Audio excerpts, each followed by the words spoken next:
Content warning. This may not be suitable for the younger audience. There are some scenes of violence. No visuals, but continue at your own risk. Session 5. Crushed Petals of Gold. The story starts again. I'm sorry for the hiatus, but at least I am back. Sorry, once more. So, the campaign has continued and developed massively in the last while. I have continued playing but not making the videos. Again, the third time. I am sorry. In fact, I am working on session 10 and 11 at this very moment. You want to know what happened? Alright then.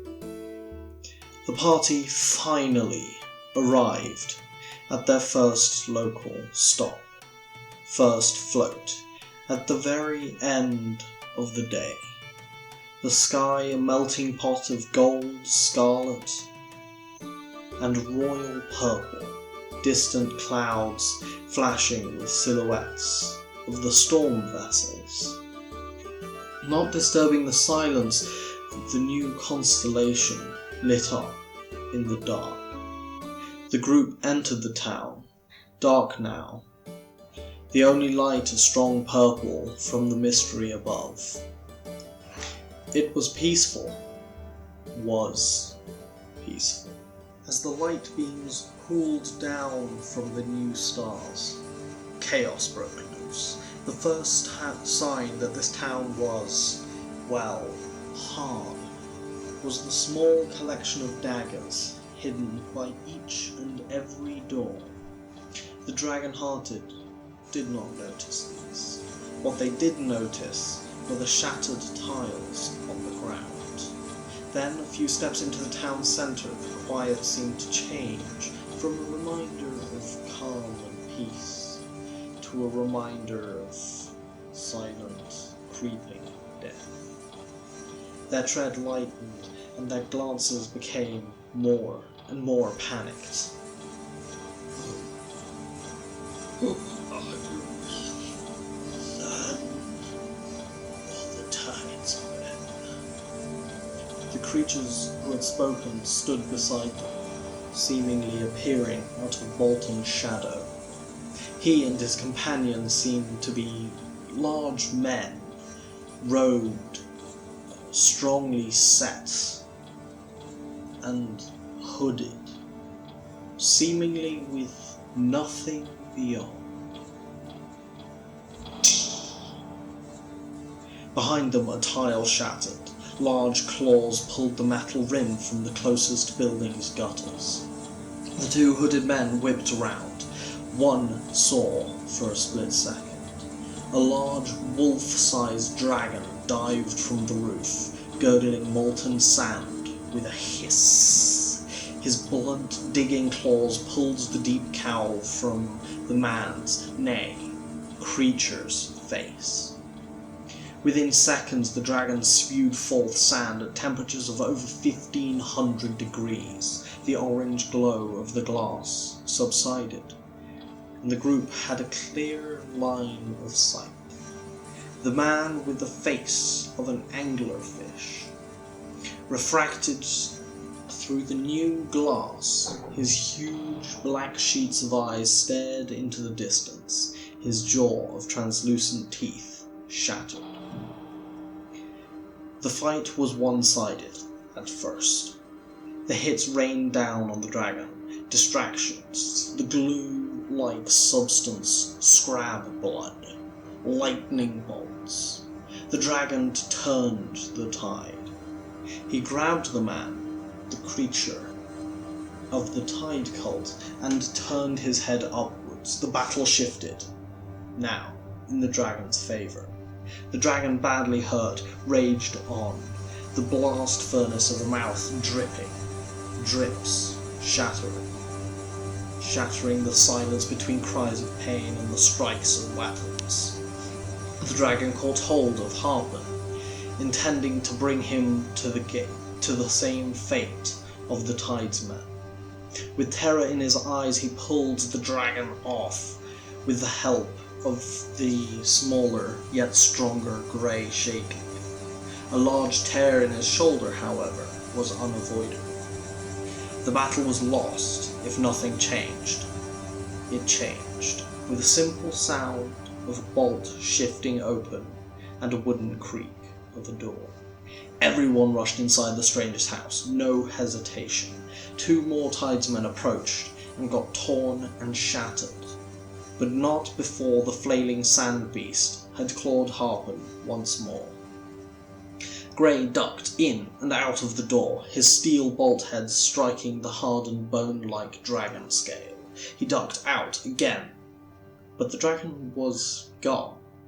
He was not behind the house, but rather above the door.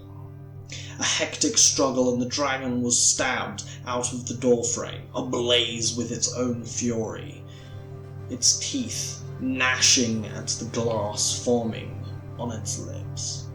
Grey ran further into the house, pushing open thick scarred doors. Opening into a sitting room, he stumbled forwards into a smaller child's, maybe around 5 years of age. He picked her up, the golden flower falling from her dark hair, gracefully, but with as much haste as he could muster, he grabbed her. He kicked open the door with the side of his heel, glancing furtively in. He noticed a large double bed, its quilted cover hanging over the left side. He gently dropped the girl on the bed, ran to the door, locked it, keeping her from the front line of the fight, keeping her safe. He returned to the door, still under heavy siege from either side. The tearing at the door slowed. The screams of the dragon behind it quietened. Quietness settled down. Silence entered. Breath in and out. Harpen sank to the ground, the wounds on his back searing against the wall. One tiny drop of glass in the distance shattered. A deafening tear, the rending of wood, the tearing of fabric, the crumbling of plaster. Fast as his own crossbow bolts, Grey was at the door, stepping on the golden flower. The sound of the bolt latching open had changed everything. Again. The girl, seconds before beneath the quilt, lay twisted within them, her throat and her face encased in shattered glowing glass. The dragon staggering, wounded under its scale, grimacing, his trophy in his jaws, jerked into the air. Furious, Lord Smythe was never going to let fate take hold of the girl. His arcane prowess poured out from his fingers, from his voice, but not from beauty, not like anything else he had ever done before. The glass over her face lifted, shattering, leaving only burnt skin beneath. The stump of her right arm, with the tourniquet of Harpen, stopped bleeding. The kitchen table was pulled over into the sitting room by the parents. The girl was laid on it by her mother. The silence was deafening once again. Relief washed over everyone when she opened her mouth.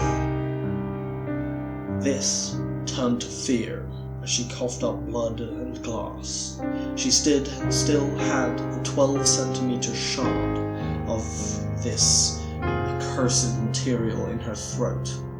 Lord Smythe was not finished.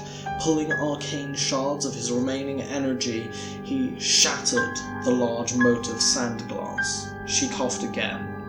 More blood. More glass. The 20 seconds lasted hours. Then, a man burst in through the front door. He claimed to be a doctor, a surgeon of sorts. He had anatomic knowledge, if anything. He pulled out a thin knife from his sleeve. A slit in the side of the throat, a white flash, and the shard was finally removed. That's not how I intended to start my stay. Now, "May I go to bed?" asked Harpen. He found the man's scalpel in his side. "Even I have respect, even for the living." A white flash, and the knife reappeared in his hand. He moved to the door. Harpen crumpled, sprawling on the blood-soaked hardwood, his hand resting beside the crushed petals of gold.